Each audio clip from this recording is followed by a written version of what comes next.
안녕하세요, 윤석진입니다. 오늘 낮에 어디 가냐고요?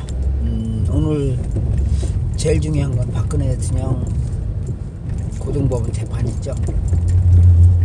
근데 그보다 먼저 움직여야 되는 게 뭐냐면, 지금 박근혜 대통령을 저렇게 만든 세력들, 우리는 정확하게 그 세력을 찾으려 하지 않고, 그 세력이 누군지 알려 하지 않았고, 그냥 그들이 쉽게 돈 있는 자들이 끄는 대로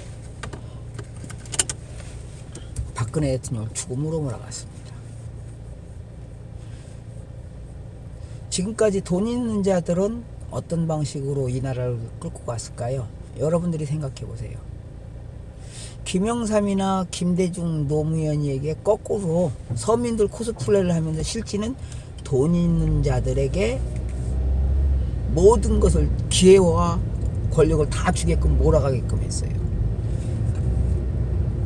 근데 우리는 어떻게 했습니까?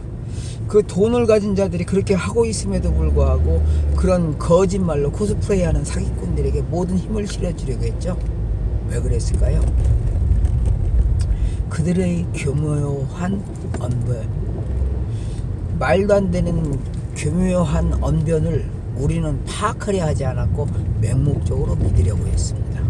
자, 그럼 또 다시 여기서 하나 더 알려드릴게요. 여러분들에게 내가 SLBM의 비밀에 대해서 간단하게 설명할게요. SLBM은 바닷속 깊이에서 미사일이 물 밖으로 나오면서 엔진에 불이 붙습니다. 그래서 순식간에 원하는 목적지를 향해 날아가죠. 그럼 여기에서 물 밖으로 튕겨 나올 때 엔진에 불이 붙는다는 것은, 이 엔진에 불이 붙이는 추진체가 수압을 견디고 수압에서 벗어나는 순간 그 힘이 순식간에 수압을 못 이기고 있던 이 스위치라고 할까요? 스위치로 부르죠, 편하게. 그 스위치가 대기 중으로 나오는 순간 그 압력이 사라져 버리니까 순식간에 스위치가 작동하게 되는 거예요.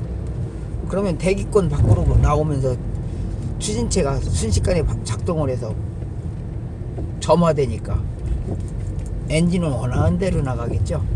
그러면 요 다음에 이제 다시 대륙간 탄도미사일에 대해서 설명을 해볼게요. 사람들은요, 이 배기 장치가 여러 개를 가지고 따지려고 하는데, 사실은 배기 장치는요 오히려 하나가 더 좋습니다. 왜? 한 군데 집중할 수 있기 때문이죠.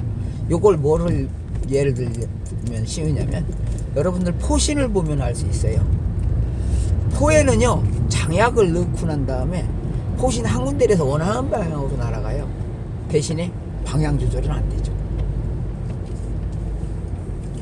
그러면 여기에서 미사일과 포신의 차이는, 포신은 그 안에서 총처럼 한 번에 빵 쏘면 그걸로 끝나요. 장약이 순식간에 타고 말죠. 근데 미사일은 어때요? 장시간 타면서 원하는 곳으로 향해서 계속 날아가죠. 왜? 원거리로 날아가야 되니까 순간에 한 번에 땅 빵하고 폭발하고 마는 게 아니고 계속 폭발력이 뻥뻥 하는데, 이 소리가 끊이지 않기 때문에 우웅 하는 것 같은, 하나의 소리가 계속 이어지는 것 같은 소리가 되는 거죠. 그러면 이것이 멀리 가고 빠르게 가려면 어떻게 해야 되냐? 일단 압력이 얼마나 세냐죠. 그래, 여기에 비밀은요, 이 엔진, 즉 안에서 연소되는 기관의 길이가 길면 길수록 연소할 수 있는 공간이 많아지죠. 똑같은 구멍으로 엄청난 압이 뛰쳐나오니까 속도는 엄청 빨라지는 거예요. 대신에 연료 소모량이 많겠죠.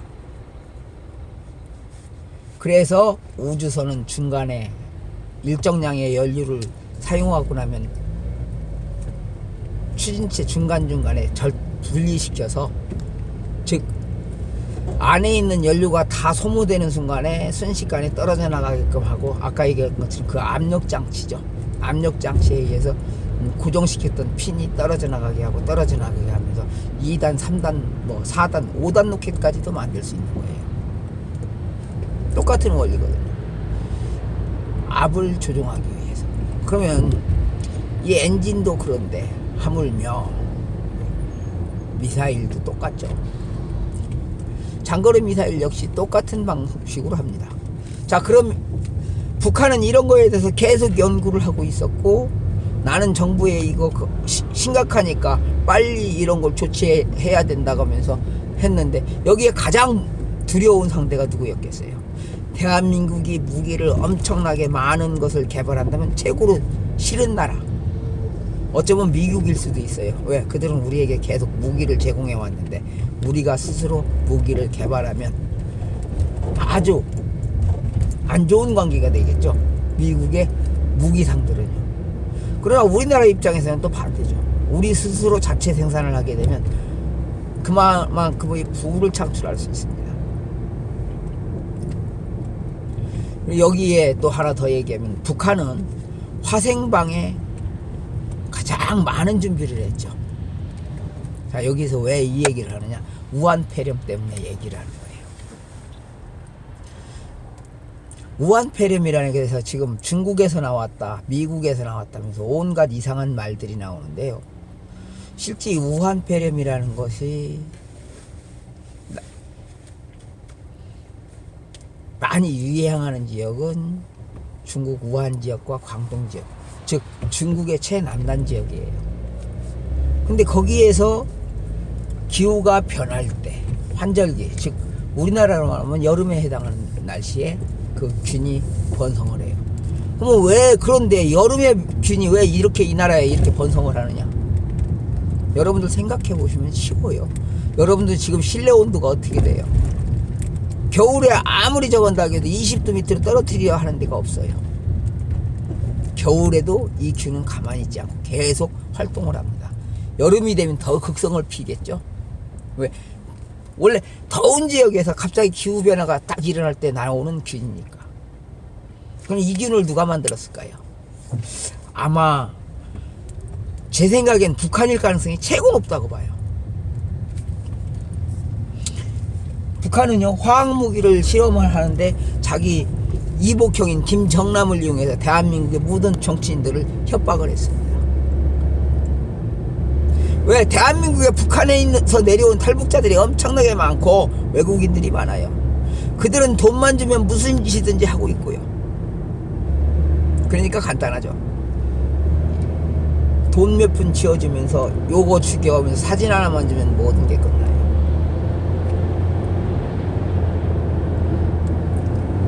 자, 그러면 지금 이 우한폐렴은 생물학 무기고 김정남을 죽인 건 화학 무기예요. 북한은 이미 원자 폭탄도 완벽하게 했고 화학 무기로 김정남을 죽이는 것을 세상에 공개하면서 너네들 방법 찾을 수 있어? 라고 하면서 협박을 했었습니다. 이제 마지막이죠. 이건 대량 살상 무기인 생물학 무기입니다.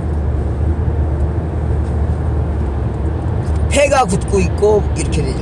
사실은 나는요, 이거를 화학 무기로 이게 가능할 거라고 생각을 했는데, 이건 생물학 무기로 이렇게 했다? 무지하게 무서운 얘기죠. 근데 이걸 갖다가 중국의 저 지역에서 했다. 탈북자들을 이용했을 가능성이 높습니다. 의도적으로 탈북자의 몸에 균을 심어서 도망가게 하면 그 사람들은 어떻게 해요? 일단 북한에서 가장 멀리 도망가야 됩니다. 일단 병영균을 심어서 광동 지역으로 내보냈을 것이다. 도망가더라까지 의도적으로 추적하는 것처럼 하면서 놔줬겠죠. 탈북자들 불쌍하니까 주변 사람들이 감싸주다 보니까 그 병이 더더욱 번졌을 것이고요. 북한의 김정은 일당이라면 이러고도 남을 사람들 아닌가요?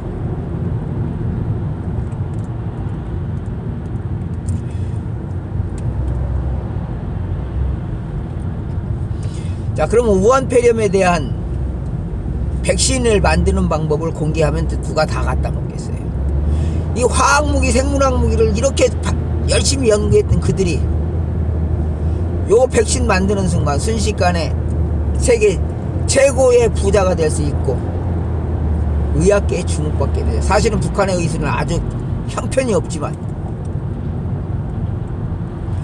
화학무기 만드는 데는 최고거든요. 생물화학 무기 만드는 데 이미 보셨다시피 최고잖아요. 여러분들 알 겁니다. 돼지 구제역인가 뭔가 지난번에 난리가 났었죠. 왜 그렇게 했겠어요? 조류독과 마찬가지예요. 왜 우리나라에서 그렇게 극성을 폈을까요? 즉 러시아에서 한반도로 넘어온 과정에 AI 바이러스, 구제역 바이러스를 의도적으로 실어 보내서 우리 스스로가 이 바이러스에 대한 대치 능력이 있느냐 없느냐 요걸 테스트하려고 했을 거예요. 근데 박근혜 대통령께서 메르스 때 퇴치법을 한번 딱 하는 순간 그들이 직급했겠죠. 근데 박근혜 대통령을 저렇게 만들었습니다. 그리고 박근혜 대통령의 그 측근에서 요 메르스 퇴치법을 연구했던 사람들을 모두 제거했어요. 그럼 답 나오잖아요. 과연 그들을 제거해놓으면 너네들이 대항할 수 있겠느냐. 즉 박근혜를 죽여놓으면 너네들이 무엇으로 대항할래, 이런 얘기가 되겠죠.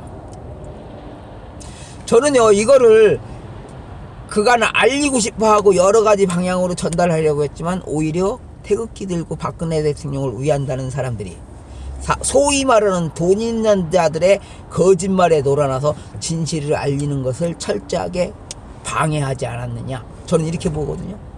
그럼 돈 있는 자들이 도대체 어떤 애들일까요? 북한에서 공작금을 받은 사람들도 자미돈이니까 쓰는데 쓰면 되니까 방해하는데 썼을지도 모르죠.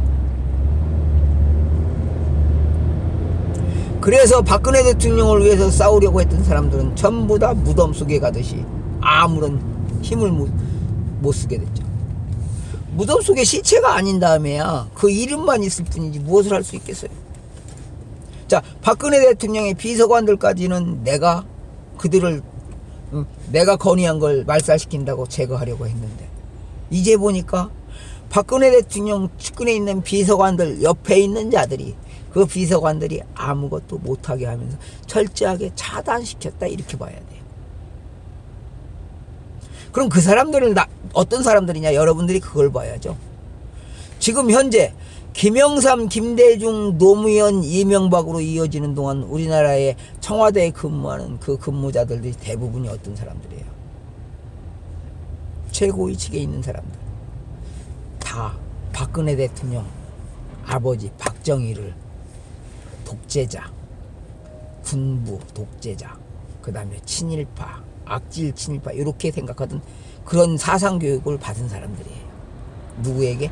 김영삼, 김대중, 노무현에게, 그 추종 세력들에게, 바로 김일성의 하수인들에게 쉽게 표현하면 그들이 이 나라의 실권을 쥐고 있다 보니까 박근혜 대통령이 나라를 위하고 국민을 위해서 이렇게 하려고 할 때마다 거꾸로 했고요. 또 정리해구제를 만드는 등 대기업체에게 힘을 실어주는 척하면서 우리나라 서민들을 자꾸 갈등하게 만든 거 역시 그들 아니에요?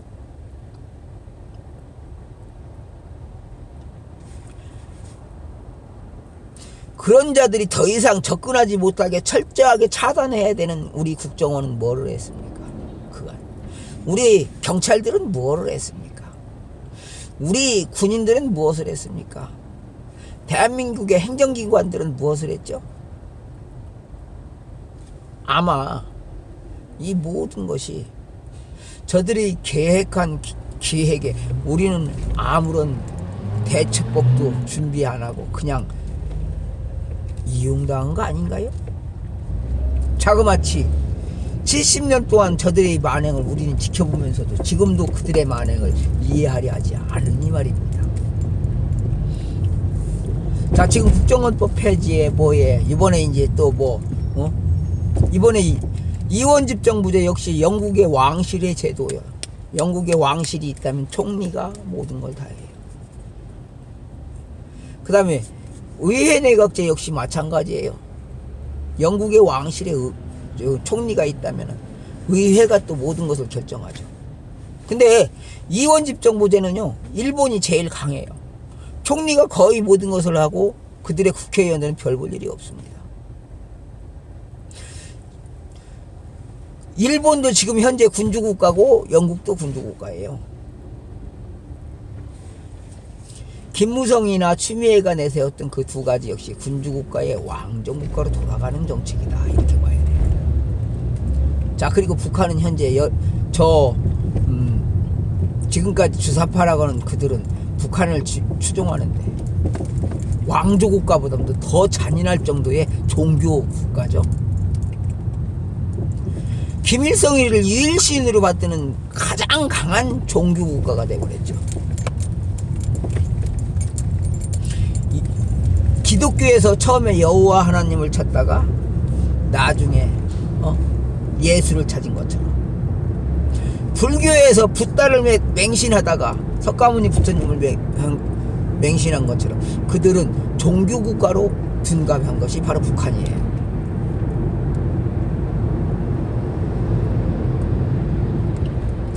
그러나 우리는 이런 것에 대해서는 전혀 관심을 들여 하지 않는다는 거죠.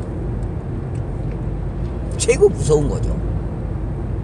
자, 이상 윤석진이었습니다. 그리고요, 여러분들 이왕이면 구독, 좋아요 누르시고 저의 방송 좀 많이 구독해 주셔서 저도 좀 편안하게 방송에 전념할 수 있게 도와주시면 어떨까요?